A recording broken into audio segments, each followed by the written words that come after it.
저는 일단 윤석열 대통령의 퇴진을 전제한 원포인트 개헌에 대해서 반대합니다. 내란 속에 국가 반역자는 협상의 대상이 아니라 처벌의 대상, 단죄의 대상이라고 생각합니다.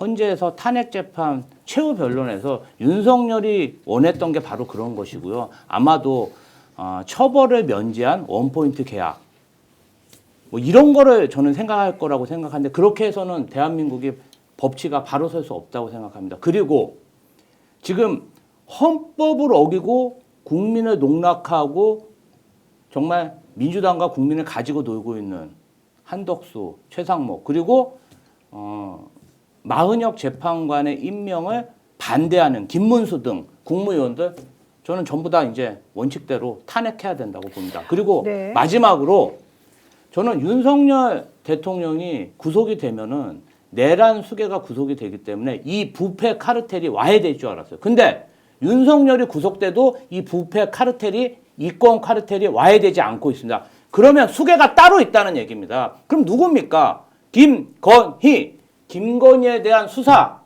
청문회 어떤 방법을 써든 이 김건희 씨에 대한 그 여죄, 부패 카르텔을 끊을 수 있는 그런 물리력을 동반한 수사가 즉시 진행돼야 된다고 생각합니다. 근데 그러니까 제 논지가 약간 흐려지는데 저의 주장은 대표님 말씀하시는 걸 선행적으로 해야 됩니다. 탄핵을 해서 압박해야 되고요. 국가 비상 상황이라는 사실을 더 인지시키고 헌법재판소 압박해야 되는 게 맞습니다. 근데 그럼에도 불구하고 4월 18일까지 아무 움직임이 없을 것도 대비해야 된다는 차원에서 말씀드린 거고 개헌 논의가 왜 어려운가 하냐면 이낙연 같은 사람이 개헌 논의하고 뭐 다른 사람만 개헌 얘기하는 거 보면 뭐 의원 내각제를 해야 되니 대통령의 권한이 너무 집중돼갖고 이런 일이 생겼으니까 체제를 바꿔야 되니 이 이야기 싹 빼고요. 그건 지금 논할 수가 없어요. 이 비상 상황에서는. 다 빼고 오로지 윤석열의 임기만으로 간단하게 개헌안을 상정시키는 것 외에는 국민들 손으로 윤석열이 머리까닥이 잡고 관저에 쳐들어가서 감방에 손으로 집어넣지 않는 이상 끌어내릴 방법이 없다는 거예요. 그러면 개헌 안 하면 국민투표를 시작할 수가 없어요. 지금 자꾸 국민들이 요구하잖아요. 우리 국민들 투표해가지고 사람 끌어내리자고. 방법이 없어요. 다른 외의 방법이. 그러니까 일단은 지금 할 수 있는 거 다 퍼부어야 된다. 탄핵도 필요하고 개헌도 필요하고 CDEF까지 저 비상시적인 인간들을 대처하려면 다 퍼부어야 된다고 저는 생각합니다. 저는 동의하는 게 그러니까 계획으로 가지고 있어야 된다. 그래서 던질 수 있는 게 많아야 되는 거예요. 예를 들어서 국무위원 전체를 탄핵한다. 이게 상상할 수 있는 일입니까? 그런데 내란 사태 과정에서는 그러니까 대통령을 탄핵하는 것도 사실 내란 이전에 상상 못했잖아요. 그 약간 금기시 되는 거였어요. 이 사람이 문제투성이고 범죄꾼인데 그렇지 않습니까? 내란 왜 하냐 아니면 소추도 안 되니까 어떻게 할 수가 없다. 부부가 다 범죄꾼인데도 우리가 참고 기다리다가 드디어 탄핵으로 갔잖아요. 빗장이 열린 겁니다. 그리고 권한대행을 탄핵한다는 상상을 못했잖아요. 지금까지 반추해 보면. 근데 한덕수가 그런 모습을 보니까 한 거예요. 그리고 맨날 탄핵이냐라는 정치적 공세에도 불구하고 최상목 탄핵까지 왔던 겁니다. 돌아왔잖아요. 한꺼번에도 보낼 수 있다는 거예요. 그러니까 지금은 모든 카드를 다 만지작거려야 되고요. 매우 이례적인 매우 귀괴한 집단하고 싸우고 있는 거예요. 말장난하는. 계엄이 아니라 계몽이에요 하고 부끄러운 티도 안 내는 이상한 집단하고 싸우기 때문에 국회도 할 수 있는 모든 준비는 다 해야 된다. 네. 그거는 B에서 멈추지 않고 C, D, E, F 다 갈 수 있다라는 거죠. 네, 그건 문제가 아니라는 그래서 거예요. 지금 그 탄핵 얘기 나오고 이제 우리는 더 이상 물러서지 않겠다는 뜻을 확고히 보이니까 헌재에서도 조금 반응이 달라지고 있다면서요. 월화는 없다고 이제 했는데 네. 수요일은 어떻게 되냐? 수요일은 근데 재보선 날 아닙니까? 4월 2일 날? 아니 그 이제 뭐 날짜를 이렇게 언젠지 예고하는 것은 뭐 불가능하지 않으니까 월화는 없다는 쪽이고요. 공지도 없다는 거예요. 월화에 이제 윤석열 탄핵 선고일을 공지할 가능성이 없다라는 게 제 취재의 내용이고요. 그러면 수요일은 어떻게 되느냐라고 했을 때 그것은 결정된 바가 없다고 하는데 오늘 오후부터는 헌법재판소가 민주당에서 일괄 탄핵을 시키더라도 네. 헌재를 믿을 수 없다는 내용들에 대해서 상당히 흔들리고 있다라는 것은 이제 효과가 일정하게 나타나는 거 아니냐. 국민적 헌재에서? 압박과 국회에서 아예 헌재 자체를 무력화시켜 버리겠다라고 하는 것까지는 어제 저녁 오늘 아침의 상황이지 그 전까지는 설마 이렇게 하느냐. 왜냐면 오늘 중에 어떤 식으로든 날짜가 예고될 것이라고 선고일이 이제 이렇게 봤는데 지금 민주당이 그게 아니라고 하면서 강경하게 어떤 방식으로 가겠다고 하는 게 나오고 나서는 흔들리고 있다. 그리고 영향을 받지 않을 수가 없다는 것이고요. 그리고 아까 일괄 탄핵에 대해서 제가 말씀드리는 것은 우리가 냉정하게 국민들한테 질문을 던질 때 불법 논란 또는 불법 국무회의 비상계엄 당일날 있었던 거기에 참석했던 국무위원들 장관 제가 이게 일괄 탄핵이에요. 그렇지 거기 안 간 사람들을 왜 탄핵을 시킵니까? 그 사람들은 혐의가 일단 존재하고 대통령의 불법 계엄을 막지 못했던 책임에 대해서 물을 수가 있다. 이게 명분 없이 후폭풍을 걱정할 게 아니라 거기에 참여했던 사람은 일괄 탄핵을 다 시킨다라고. 아이고 거기서 지금 핵심은 김문수입니다. 김문수는 국무회의 참석 안 했었잖아요. 그럼 그 사람은 내버려둬요? 자, 아니 그러니까 이거를 이제 따져봐야 하는데 자 정치적 행위라는 건 어떤 식으로든 명분이 있어야 되는 그 명분이라는 것은 네. 야 너희는 윤석열 정권 하에는 장관이가 다 나가라고 하는 게 아니라 비상계엄 당시에 불법적으로 국무회의를 열었거나 참여했거나 논란이 있는 거기에 참석했던 사람들은 자 공동의 책임을 묻고 탄핵을 할 수 있는 거예요.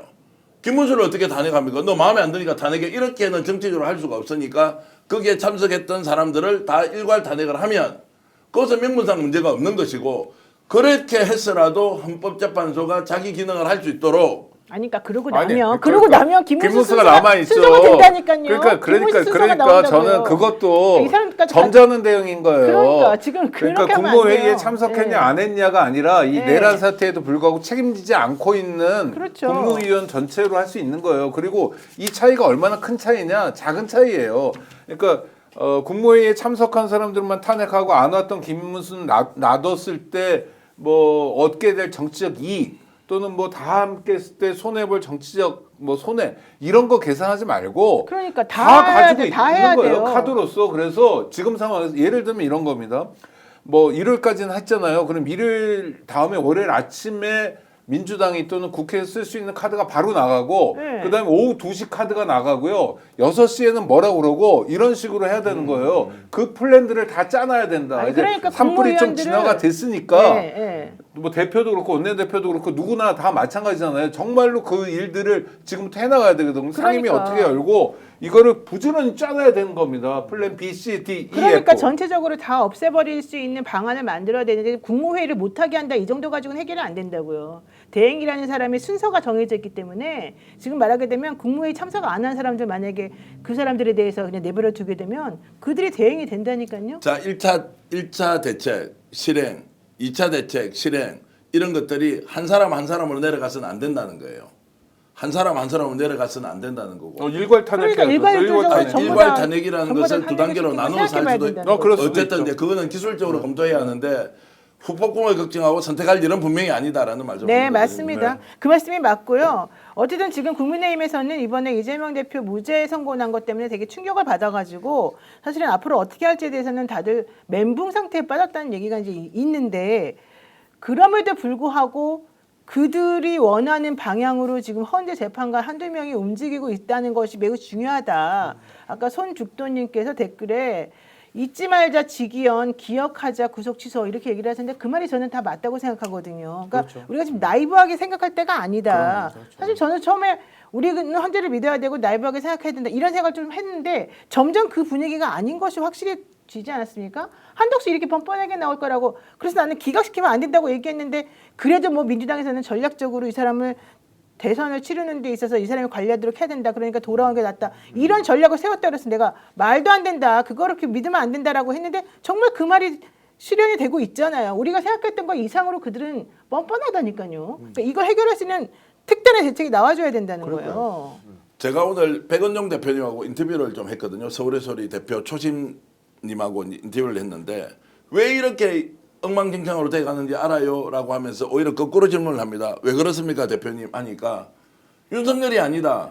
윤석열 뒤에 있는 사람이 다 조정하고 있다. 아까 얘기했던 김건희가 지금도 힘을 쓰고 이 사람은 잠자는 거 빼고는 전화 들고 계속 전화할 거기 때문에 모든 것을 다 잃는 순간에 이것을 막기 위해서 수단과 방법을 안 거리고 연락을 취할 것이다.